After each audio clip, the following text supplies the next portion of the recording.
پاکستان حقیقت میں ایک فیلڈ سٹیٹ ہے آئیڈیولوجیکلی. پاکستان کا خواب دیکھا تھا کس نے؟ اقبال نے. اور کیا تھا اس کے سامنے؟ اس نے ایک تو سن 30 کے اپنے خطبے میں پیشن گوئی کی تھی، ہندوستان کے شمال مغرب میں ایک آزاد مسلمان ریاست قائم ہوگی. ابھی مشرقی پاکستان کا تصور اقبال کے ذہن میں بھی نہیں تھا. An independent Muslim state in the northwest of India. اور کہا تھا ڈیسٹنی ہے، یہ ہو کر رہے گا. اور نمبر 2 بات کیا کہی تھی؟ اگر ایسا ہو گیا تو ہمیں ایک موقع مل جائے گا کہ اسلام کے چہرے پر جو بدنما داغ اور دھبے دور ملوکیت میں آ گئے، ظاہر بات ہے خلافت راشدہ تو 30 برس تھی کل، پھر تو بنو امیہ کا دور ہے 90 برس، پھر بنو عباس ہے 500 برس، پھر تو شہنشاہ ہے. تو دنیا تو اسلام کو ان سے سمجھتی ہے نا. لہذا اسلام کے چہرے پر جو بدنما داغ اور دھبے آ گئے ہیں عرب امپیریلزم کے دور میں، انہیں ہم ہٹائیں اور صحیح اسلام کا ایک نقشہ دنیا کے سامنے پیش کریں. That was the idea which was floated by Allama Iqbal in his presidential address of 30th of December 1930. یہ تھا اصل میں. اور چونکہ قائد اعظم اس وقت میں وہ قائد اعظم تھے بھی نہیں، مسٹر جناح تھے. وہ ہندوستان کے حالات سے انتہائی مایوس ہو کر سیاست سے کنارہ کش ہو کر جا کر انگلستان میں کوٹھی خرید کر اور لیگل پریکٹس اپنی شروع کر چکے تھے. ورنہ انہوں نے انتہائی کوشش کی تھی کہ ہندو کسی طریقے سے کسی ایسے فارمولے پر ایگری کر جائیں جس سے مسلمانوں کو تحفظ مل سکے آزادی کے بعد، ان کا تشخص برقرار رہے، ان کے سیاسی، معاشرتی، دینی، لسانی حقوق جو ہیں وہ قائم رہے. لیکن یہ کہ ہوا کیا؟ اگرچہ ہندوؤں نے خطاب دیا، ہی از دی ایمبیسڈر آف پیس، یہ سفیر اتحاد ہے محمد علی جناح، لیکن محمد علی جناح پھر مایوس ہو کر جا کر بیٹھے ہیں. تو ایس ایم اکرام صاحب کا نام آپ نے سنا ہوگا، آب کوثر، موج کوثر، روض کوثر، 3 کتابیں ان کی بہت مشہور ہیں. وہ اس وقت پڑھ رہے تھے آکسفورڈ میں. یہ 1930 کا واقعہ میں آپ کو بتا رہا ہوں. وہ آئے ملنے کے لیے محمد علی جناح صاحب سے. انہوں نے کہا جناح صاحب آپ کیوں ہندوستان چھوڑ آئے؟ مسلمانوں کو آپ کی قیادت کی ضرورت ہے. تو جناح صاحب نے جواب دیا، ہندوز آر انکوریجیبل، ہندو تو ناقابل اصلاح ہے. اور مسلمانوں کا حال یہ ہے کہ ان کا لیڈر جو ہے صبح جو بات مجھ سے کرتا ہے شام تک گورنر کو یا ڈپٹی کمشنر کو بتا دیتا ہے. میں کیا کروں؟ ایسی قوم کی رہنمائی کیسے کروں؟ لیکن علامہ اقبال نے ایک انجیکشن لگایا تھا 1930 کے اپنے خطبے میں، دوسرا انجیکشن 1932 میں جا کر لندن میں لگایا ہے. تیسری گول میں اس کانفرنس میں شرکت کے لیے علامہ اقبال گئے. محمد علی جناح اس میں شریک نہیں تھے کیونکہ وہ سیاست چھوڑ چکے تھے. لیکن ملاقاتیں ہوئی ہیں اور ملاقاتوں میں یہی آئیڈیل ان کے سامنے رکھا. اور اس کے بعد جو واپس آئے ہیں محمد علی جناح، اور پھر انہوں نے 10 سال 1937 سے لے کر 1947 تک جو اسلام کا راگ الاپا ہے، ہماری تہذیب، ہمارا تمدن، ہمارے قوانین، ہماری معاشرت، ہماری معیشت، ہمارے اصول، ہمارا دستور. کیا پوچھتے ہو مجھ سے دستور کیا ہوگا پاکستان کا؟ پاکستان کا دستور تو 1400 برس پہلے سے طے ہے. یہ جو راگ الاپا ہے، بلکہ میں نے ایک دفعہ استعمال کیا تھا لفظ کہ قوالی گائی ہے اسلام کی، اس پر ہم ایک کتاب مرتب کر کے انشاءاللہ جلدی شائع ہو جائے گی. لیکن لوگ بھول گئے. وہ ایک تقریر جو ہے 11 اگست 1947 کی کو اس کو تو جملے کو لیے پھرتے ہیں.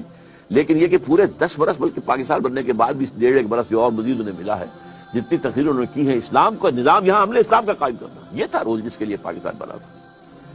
وی ہیو اٹرلی فیلڈ. ظاہر بات ہے پاکستان کی بنیاد نسل پر نہیں ہے، رنگ پر نہیں ہے، زبان پر نہیں ہے. نیشنلزم دنیا میں ان 3 چیزوں کی بنیاد پر ہوتا ہے. یہ تو اس مسلم نیشن ہوڈ، ہم جو ہیں ہم وطن کی بنیاد پر قوم نہیں ہیں، نسل کی بنیاد پر قوم نہیں ہے، ہم زبان کی بنیاد پر قوم نہیں ہیں، بلکہ ہماری قومیت جو ہے وہ ہمارے دین، ہمارے مذہب کی بنیاد پر ہے. یہی تھا نا راگ الاپا تھا. یہ ہے جو رول پاکستان کے لیے تھا، لیکن ہم اس رول کو ختم کر چکے ہیں، بلکہ اس رول کو رول بیک کر چکے ہیں، وہ ختم ہو چکا. اس لیے اگرچہ ابھی اللہ تعالیٰ کی طرف سے بھی کوئی معجزہ رونما ہو سکتا ہے، کبھی بھولی ہوئی منزل بھی یاد آتی ہے انسان کو، شاید کہ کوئی معجزہ ہو جائے، شاید کہ ان جماعتوں کو جو انتخابی الیکشن کے اندر، سیاست کے اندر اس کی دلدل میں پھنس کر رہ گئی ہیں، شاید کہ ہوش آ جائے. یہ طریقہ نہیں ہے اسلام کے لیے کام کرنے کا. شاید کہ وہ اس کے لیے ایک عوامی انقلابی تحریک اٹھانے کے لیے تیار ہو جائے. شاید کہہ رہا ہوں، شاید. ہو جائے. اللہ تعالیٰ کر سکتا ہے, اللہ تعالیٰ دلوں کو بدل سکتا ہے, اللہ تعالیٰ جو ہے لوگوں کے رخ کو تبدیل کر سکتا ہے. What is the significance of the ideology of Pakistan? How shall we prepare ourselves for the challenge? اس کے لیے میں نے مفصل تقریریں کی ہوئی ہیں. ایک لفظ ہے توبہ, لیکن توبہ دو لیولز پر. ایک انڈیویجول لیول پر توبہ, اے اللہ ہم بھٹک گئے تھے, اللہ ہمیں معاف فرما دے. لیکن اس توبہ کا تقاضا کیا ہے؟ دیکھو اپنے وجود کو اور اپنے گھر کو اور اپنی معیشت کو اور معاشرت کو, جو چیز خلاف اسلام ہے نکال دو. اگر یہ نہیں کرتے تو کوئی توبہ نہیں ہے, ساتھ بکواس. آپ توبہ کی تسبیحیں پڑھتے رہیے, استغفر اللہ ربی من کل ذنب واتوب الیہ, لیکن جو خباثت کاروبار میں ہے وہ جاری رہے گی. حج کرائیں گے, 2 4 6 حج کیے ہوئے ہیں, لیکن جیسے جاتے ہیں ویسے ہی واپس آتے ہیں. جو سودی کاروبار کرتے ہوئے گئے تھے, آتے ہی فوراً دوبارہ اس کو شروع کرتے ہیں. یہ توبہ نہیں ہے. توبہ یہ ہے کہ اپنی ذات, اپنے گھر پہ تو آگے اختیار ہے نا, اگر نہیں تو ڈوب مرو. اگر اپنے گھر پر بھی اجی عورتیں نہیں مانتی ہیں, تم مر جاؤ. حضور کے الفاظ دہرا رہا ہوں, یہ جب تمہارے معاملات تمہاری عورتوں کے حوالے ہو جائیں گے, بطن الارض خیر لکم من ظہرہا, تو زمین کا پیٹ تمہارے لیے بہتر ہوگا کہ تم دفن ہو جاؤ اس میں, اس کی پیٹھ کی بجائے, کہ پیٹھ کے اوپر چلو پھرو, اس کی بجائے زمین کے پیٹ میں دفن ہو جانا بہتر ہوگا. اپنی ذات پر, اپنی معاشرت پر, اپنی معیشت پر. پاکستان میں تو ابھی تک کوئی اتا ترک پیدا نہیں ہوا جس نے برقع جو ہے زبردستی اتروایا ہو. جنہوں نے اتارا خود اتارا بھائی. 4 پیسے ہو گئے تو اب عورت کا پردہ ختم ہو گیا. پہلے برقع اترا, چادر آئی, چادر بھی پھر اوڑھنے کی شکل میں رہ گئی. اب جو ہے قمیضیں بھی جو ہے ٹائٹ.